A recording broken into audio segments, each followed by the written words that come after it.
The coalition has split, but what does this mean? The idea of the coalition is an agreement between the Nationals and the Liberals to form government together, or, be together in opposition. Now, they are separate parties, they have different voter bases and different areas that they run in, so they have different policies that they would formulate, but the coalition is an agreement to come together and work out some mutual agreement about how they would go forward united on these policies.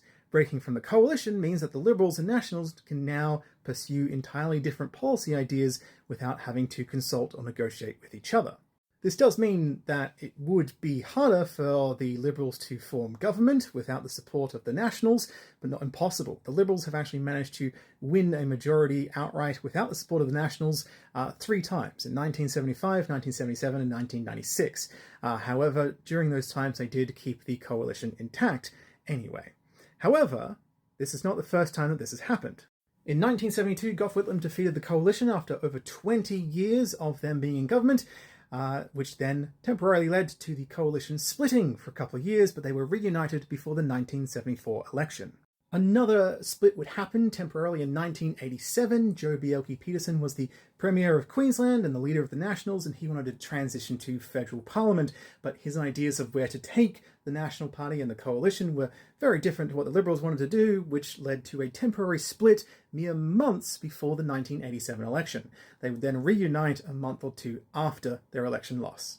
So, all in all, that's 3 times that this has happened now on a federal level. It's entirely possible that the coalition could reform in the future, but under what conditions and what requirements are involved in that agreement, well, that is a political decision for the respective parties to come together to figure out. It's important to note that this is a federal coalition split, right? In terms of like a state level, well, those coalitions still exist, if they exist. Queensland, the 2 parties fuse together formally. There's just one party, the Liberal National Party.